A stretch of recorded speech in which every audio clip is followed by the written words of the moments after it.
Hey kids, Flexing Teacher Weber here. I hope you're having a good day. Today we're going to do a little review of some of the things we've looked at with like terms and the distributive property. Now the first thing we did is we used like terms to expand questions that have parentheses around them to make those parentheses disappear and make it easier to simplify the question. So a typical example of a question we did, expand 4 times x squared plus 3x minus 4. Now we looked at this in two ways. We looked at it as it actually means 4 multiplied by x squared plus 3x minus 4. Better way of thinking of that is 4 groups of x squared plus 3x minus 4. So we could write x squared plus 3x minus 4 and do that 4 times. 4 groups of that.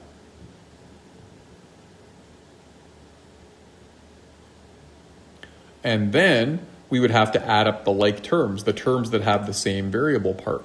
So there's no coefficient in front of the x squared, so we could call that 1x squared, and there are 4 of them. There is 3, 6, 9, 12 x's, which has a different variable part than x squared. And we have 4 groups of negative 4, so that would be negative 16. And that's expanding that expression to make the parentheses go away. So this has become 4x squared plus 12x minus 16. That's what the distributive property is. And then we learned a shortcut for that. The shortcut is to take the 4 and multiply it by each term in the parentheses. So if we were to do that, I'll just separate my page, we would get 4 times x squared plus 4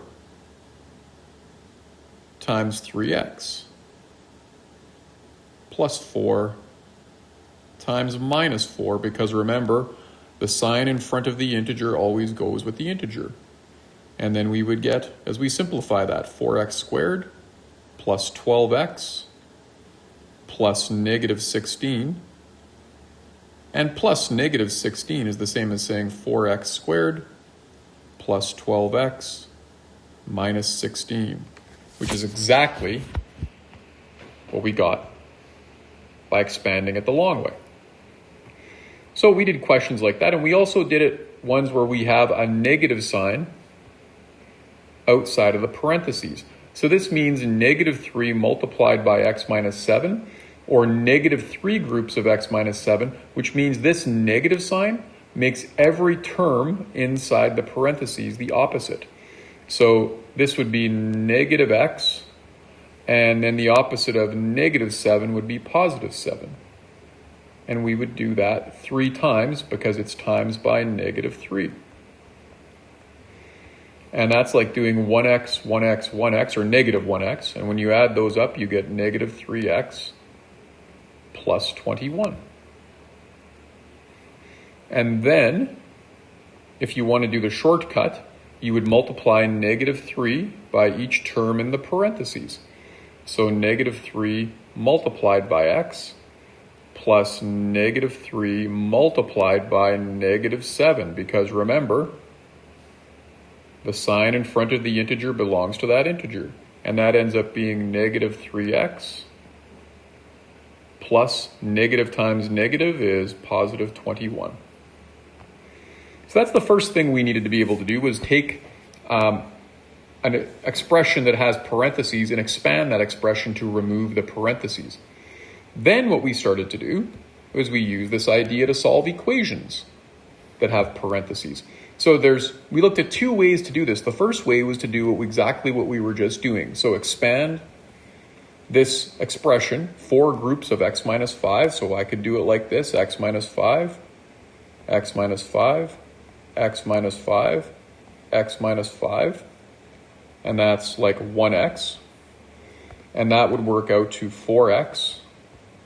4 groups of negative 5 is minus 20, and that equals negative 36.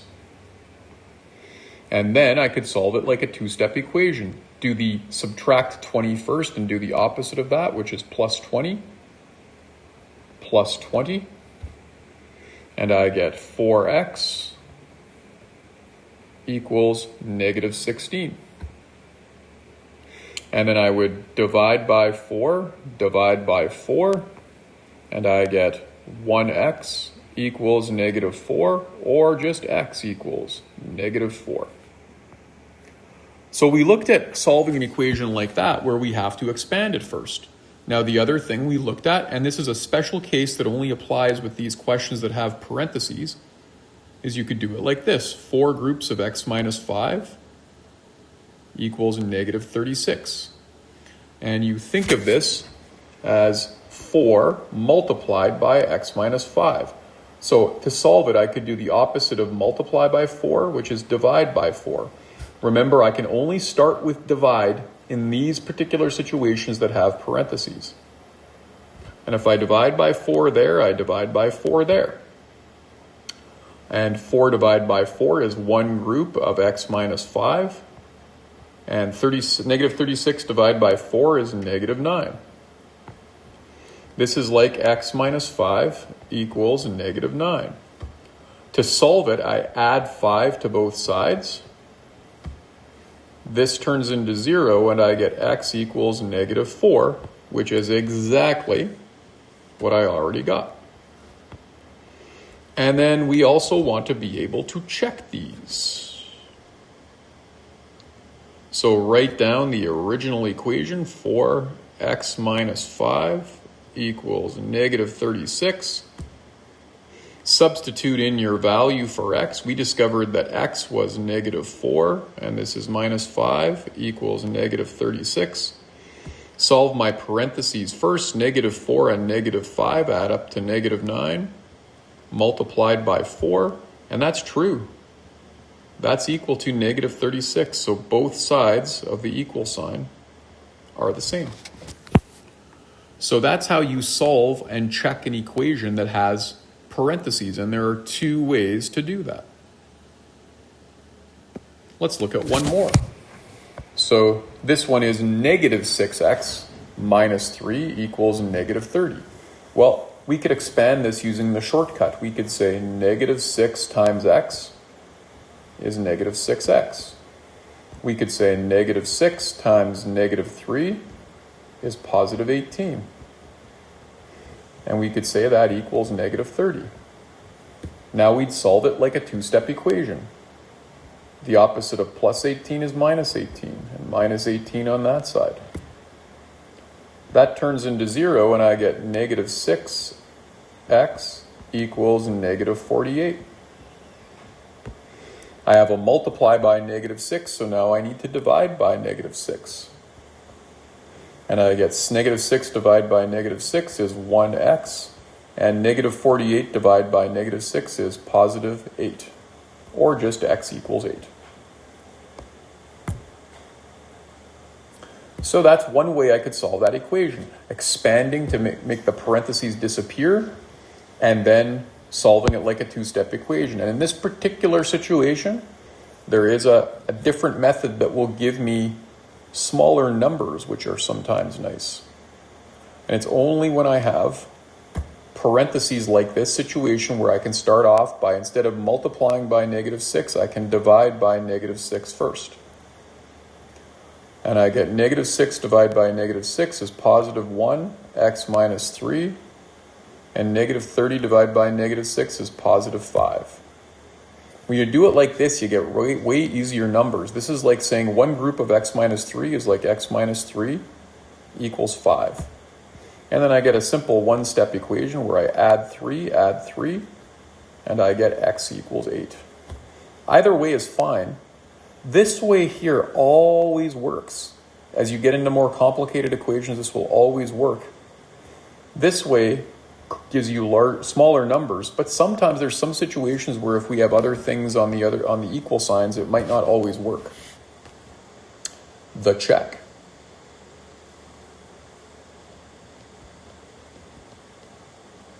So I'll write down the original equation, negative 6, x minus 3 equals negative 30. I will substitute 8 in for x, negative 6, parentheses 8 minus 3 equals negative 30.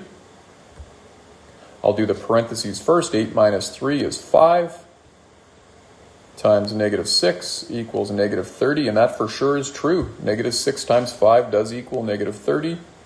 Both sides of the equal sign are the same. Okay, so we've got to be able to solve an equation that has parentheses in it.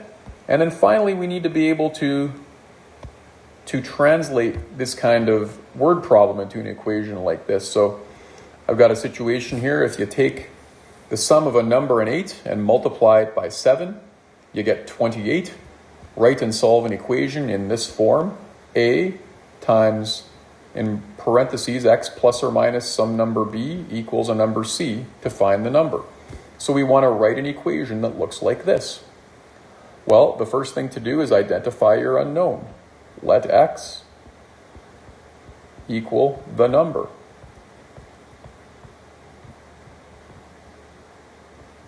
So anywhere in the equation where you see, or in the problem where you see number, think x. Okay, now I'm going to translate. It says take the sum of a number and 8. Sum means add. So the sum of a number and 8 means x plus 8. But you want to multiply this entire sum by 7. So the only way you get the entire sum multiplied by 7 is to put parentheses around it, because then the 7 will be distributed to both terms in the expression, not just the x. And when you do that, you get 28, it says. And then we can solve this equation whichever method we want. I'm going to solve by dividing by 7 first. 7 divided by 7 is one group of x plus 8. And 28 divided by 7 is 4. And that's the same as saying x plus 8 equals 4.